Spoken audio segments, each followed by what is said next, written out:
Вот такая красота получилась, причем...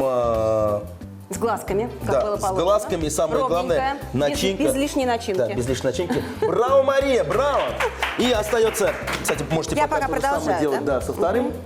У нас есть такой предмет, который у татар называется канат, то есть гусиное перо. Мы растопили маслице, и такой финальный момент, макаем гусиное перо, думаем о хорошем. Это правда настоящий гусиный перо? Настоящее гусиное перо, да. Итак, посмотрите, какой цвет приобретает. Красота. И сянмасыз, хөрмәтле дуслар, здравствуйте! В эфире ваше любимое кулинарное шоу «Секреты татарской кухни». И сегодня у меня в гостях легенда отечественного спорта, телеведущая, трехкратная олимпийская чемпионка. Встречайте, Мария Киселева! Здравствуйте, Мария! Здравствуйте. Даже не верится, ни разу на нашей кухне не было настоящих олимпийских чемпионов. Спасибо, Здорово. что заехали. Спасибо, что пригласили. Мне на самом деле очень интересно узнать секрет татарской кухни. Обязательно буду дома пробовать. Мария Киселева, российская синхронистка, заслуженный мастер спорта, телеведущая, член Президиума Совета при президенте Российской Федерации по физической культуре и спорту. Родилась 28 сентября 1974 года в Куйбышеве. Активно спортом начала заниматься с 10 лет. Она трехкратная чемпионка Олимпийских игр, трехкратная чемпионка мира, 9-кратная чемпионка Европы. Мария Киселева – выпускница факультета журналистики МГУ. Одновременно со спортивной карьерой в период 2001 по 2005 года была ведущей телеигры «Слабое звено», получила на этом поприще звание «Самая стильная ведущая года» и «Дебют года». В 2001-2002 годах вела новости спорта в программе «Сегодня». Также пробует сниматься в кино, сыграла Варю Иволгину в многосерийном телефильме «Идиот» по роману Достоевского, а также эпизодические роли в фильмах «Параграф 78» и «Все включено». Мария воспитывает двух дочерей – Дарью и Александру.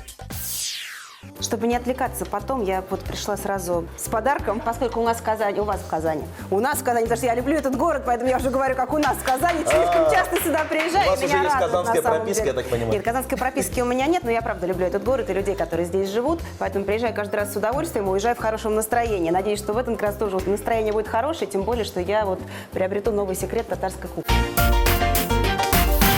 Ну, а блюдо, еще раз хочу сказать, называется кузикмяк, кыстыбы, и также некоторые называются жакмыш. Понимаю, три слова для вас, которые вы первый раз слышите, но тем не менее блюдо состоит Главное, чтобы я их запомнила. Да. Кыстыбый – старинное традиционное татарское блюдо.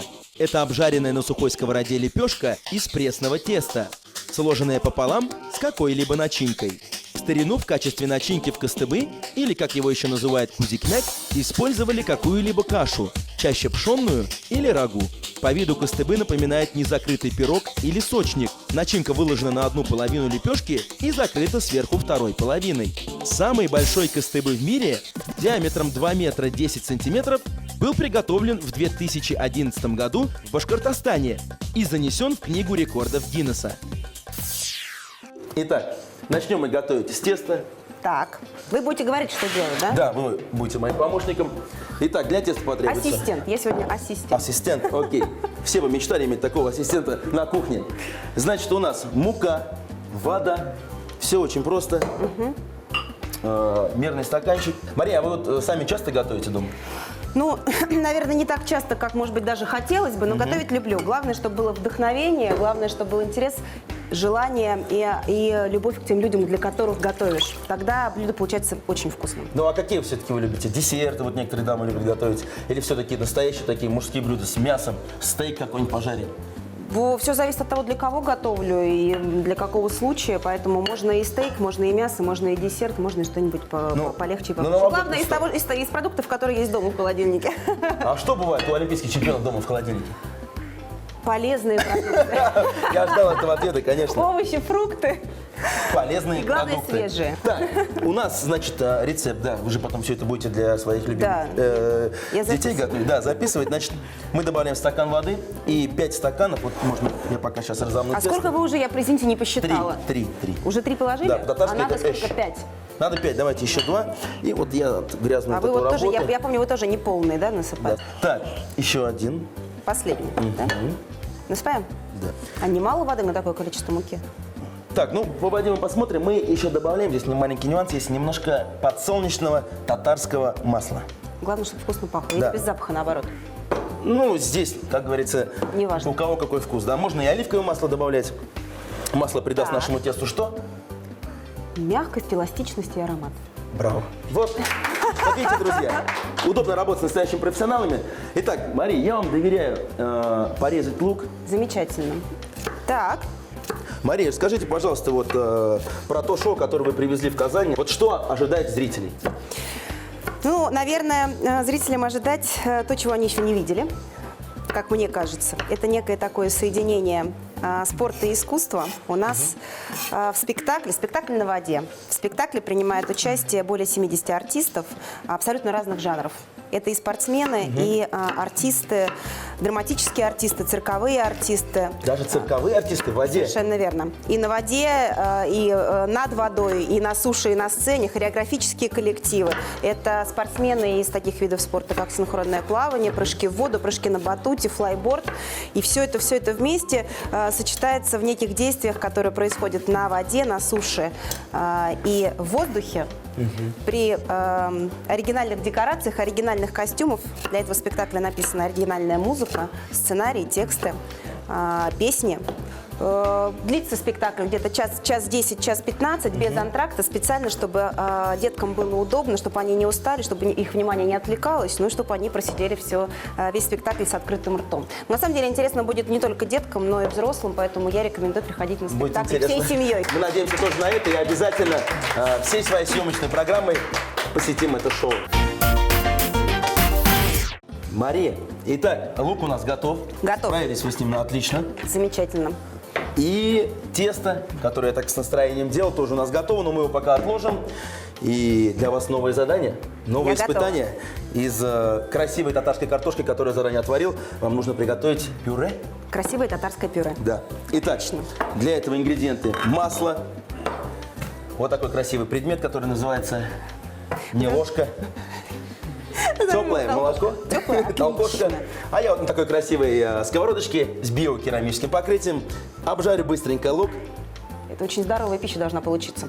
Я желаю вам удачи в обжаривании лука. Да, это очень Я ответственный могу момент. приступить или Да, еще да, рано? все, По времени все правильно? Секундомер пошел? Секундомер пошел. Ставим новый рекорд. Итак. Мария, скажи, пожалуйста, вот Да. ваши дети пошли по вашим стопам? То есть занимаются плаванием или вообще пошли в спорт? Однозначно пошли в спорт, и об этом даже никогда не было мысли, что они не могут не заниматься спортом. Это обязательное условие, наверное, ну вообще, на мой взгляд, каждый нормальный родитель должен отдать ребенка в спорт. Обязательно. Другой вопрос, что цель приведения ребенка в спорт должна быть, на мой взгляд, опять же, изначально не то, что ребенок должен обязательно вырасти однозначно чемпионом, а цель была такая, чтобы он от спорта забрал все самое лучшее и полезное, то, с чем он будет сталкиваться потом всю свою жизнь, то, что будет ему помогать. Да? Ну, во-первых, это изначально развитие физическое, здоровье, закалка и все остальное, да? Навыки элементарные, полноценное развитие организма ребенка. Потом это, безусловно, сила воли, характер, умение ставить цели перед собой, достигать их и отказываться от того, что тебе мешает достижение этой цели. Все это очень помогает в дальнейшей жизни, причем абсолютно в любом направлении, в любой профессии. Это просто как-то как некий стержень внутри тебя, который существует, и благодаря которому ты двигаешься дальше. Но моя дочь, я вам хочу сказать, старшая дочь, она занимается на сегодняшний момент действительно синхронным плаванием. Но у нас был момент такой, что мы начали заниматься этим видом спорта. Нам ужасно не понравилось. Сказала: мама, не буду я заниматься, я не хочу быть чемпионкой, как ты сказала мне дочь. Хотя я такую цель, я повторяю, не ставила ни разу перед ней. Но она приехала сюда, в Казань, на универсиаду. Заметьте. Вместе. Да.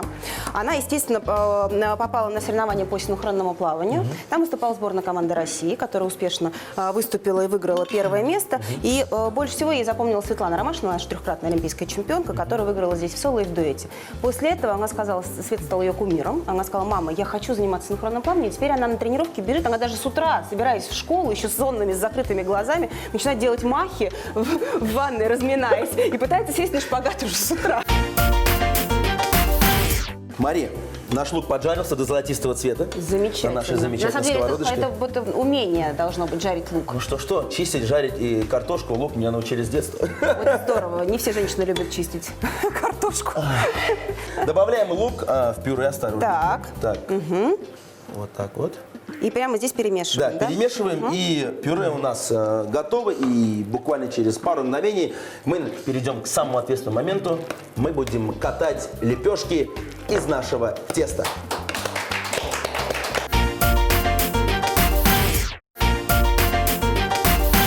Уважаемые телезрители, мы продолжаем готовить популярное татарское блюдо кузикмяк, и сегодня мне в этом помогает трехкратная олимпийская чемпионка Мария Киселева. Аплодисменты! Я стараюсь помогать.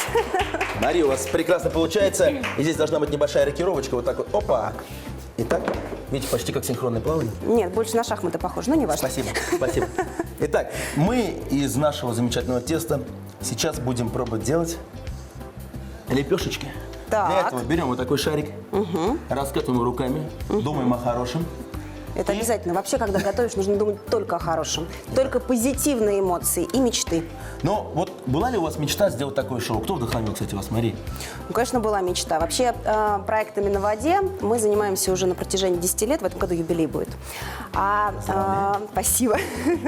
А идея создания спектакля для детей, для всей семьи, с полноценным сценарием, оригинальным, с сюжетной линией, чтобы были герои, где добро побеждает зло, все это родилась идея тогда, когда у меня родилась старшая дочь. Ну, такая тавтология получилась. Пришла в голову идея, когда родилась моя старшая дочь. И где-то 3 года, наверное, понадобилось на воплощение этой мечты.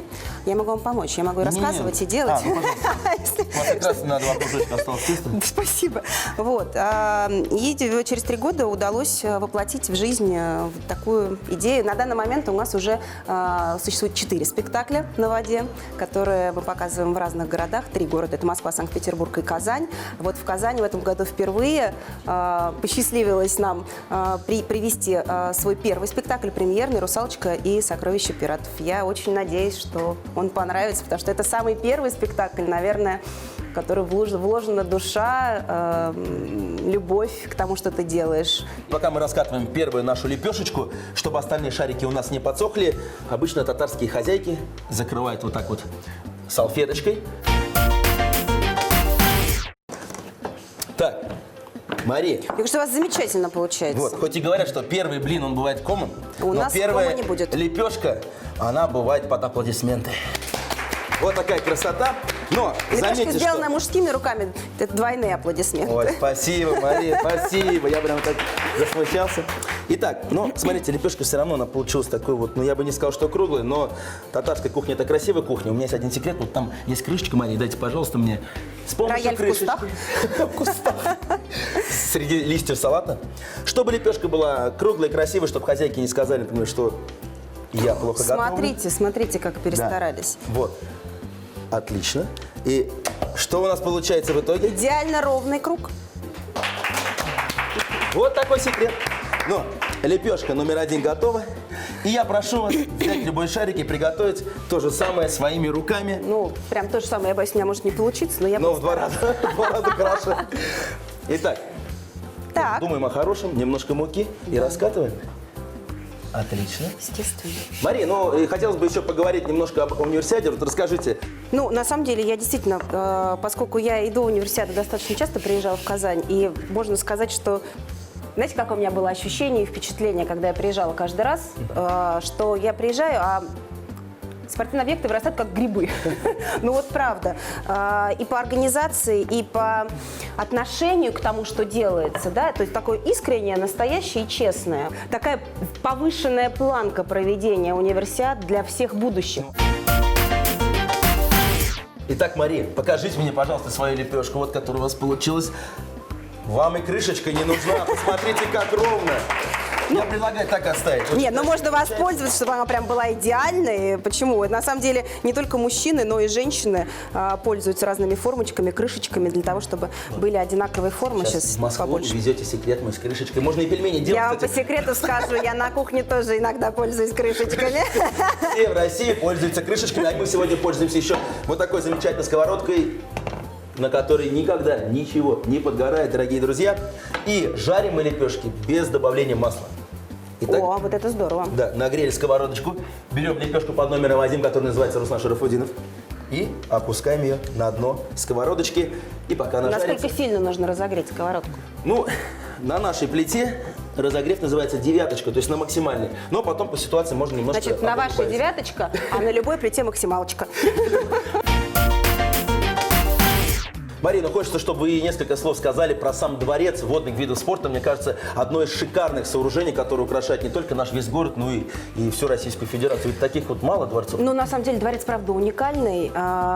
3 огромных чаши, 2 по 50 и 1 33 на 25. В общем, стандартные размеры, да, для плавательного мира. Все под одной крышей, с большим количеством зрительских мест, с большим количеством залов для занятий и хореографией, и акробатикой, и ОФП. То есть все возможности для всех водных видов спорта. Это, на самом деле, идеально. И я уверена в том, что сейчас, когда уже дворец полноценно функционирует, уже после проведения универсиады, когда открываются новые школы по синхронному плаванию, по прыжкам в воду, по водному полу, что большое количество деток придет в эти клубы, в эти секции, будет заниматься. И вполне возможно, что именно в Казани будет один из центров водных видов спорта в нашей стране, где будут расти и развиваться детки, и в том числе, где будут вырастать будущие чемпионы. Мне кажется, это очень здорово. Будущие чемпионы, которые будут говорить: Казанская школа, Казанский дворец. Ну, конечно, а почему нет? Это у вас есть для этого все условия и все возможности. Нужно просто этим воспользоваться, и я уверена, что вы так и сделаете. А вот проект «Русалочка и сокровища пиратов», который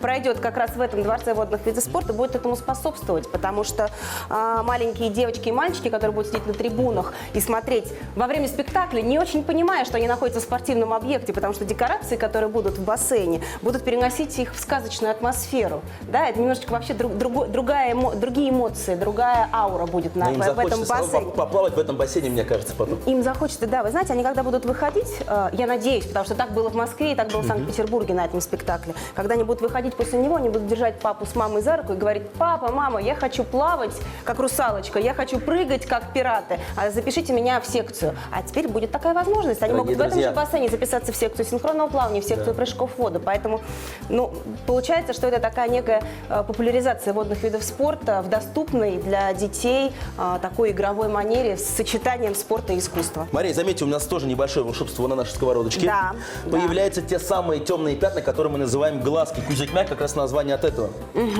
Вот, первый, ну, по-татарски получается лепешка. Первая лепешка готова. Вот, горячая вот такая она получилась. не обожгитесь. Да, и мы ее помещаем, пока мы Здорово. тоже ждем. Сразу же отправляем лепешку номер 2. Я вам пока кругленькую, ровненькую, Да. третью И сделаю. таким макаром мы обжариваем все лепешки, и затем будем уже начинать нашей замечательной начинкой пюре, которое приготовила своими руками сама Мария Киселева. Мария, настал самый интересный момент приготовления кыстыбы кузикмяк, когда мы закладываем начинку. Вот наше пюре, которое еще не успело остыть. Да, оно должно быть теплым, оно не должно остыть, правильно? Оно Или это крышечка, не важно? да. Ну, в такой посуде красивой, термостойкой, оно держит нужную посуду, температуру. Итак, берем пюре, размазываем так вот. Здесь главное не переборщить, потому что когда мы будем закрывать крышечку, пюре может так тихонечко выйти наружу. Давайте я вам помогу. Да, давайте так.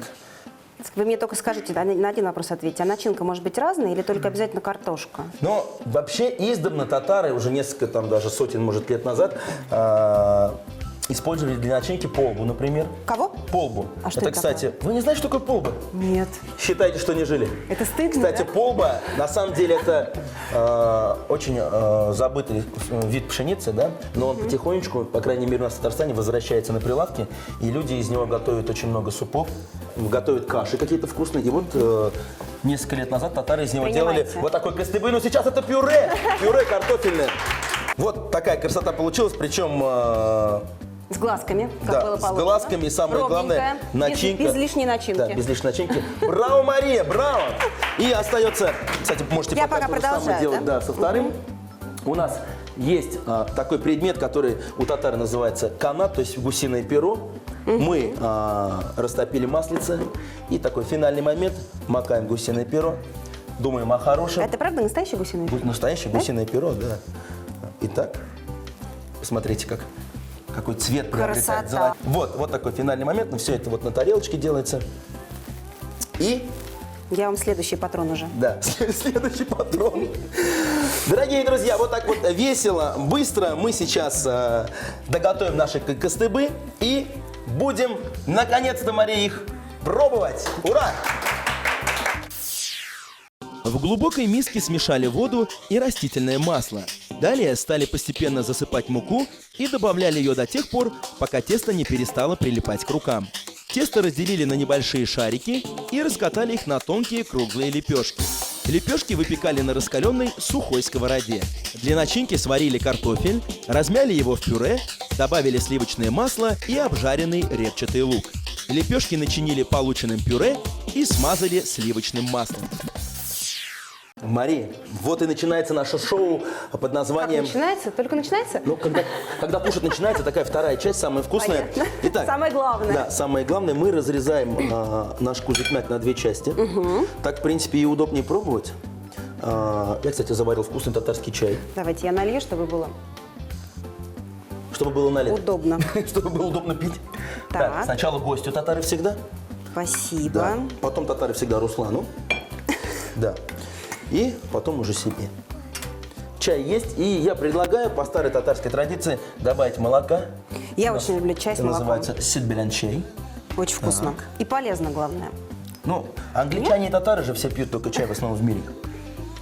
С молоком я имею в виду. Итак, все у нас готово. В одну руку чай, в другую кузикмяк. Закрываем глаза, чтобы прочувствовать весь вкус нашего блюда. И Приятного аппетита. взаимно. Ну, правда вкусно. Ну и самый главный момент. Наш эксклюзивный фартук, который нельзя купить ни за границей, ни в Татарстане, конечно же, и тем более не в России. Секреты татарской кухни. Я думаю, ваша семья будет рада утром, когда вы его оденете и будете готовить для них блинчики. Пожалуйста. Спасибо большое. Самое главное, что я буду делиться теперь секретами татарской кухни со своими друзьями и внутри своей семьи. Спасибо вам большое за то, что нашли время, пришли к нам. Дорогие друзья, сегодня вот такой вот у нас был спортивный выпуск. И с нами готовила трехкратная олимпийская чемпионка, очаровательная мама, замечательный шоумен, телеведущий. Вот так могу сказать. Спасибо вам большое. Спасибо. До новых встреч. Смотрите нас, друзья, каждую неделю. Пока-пока.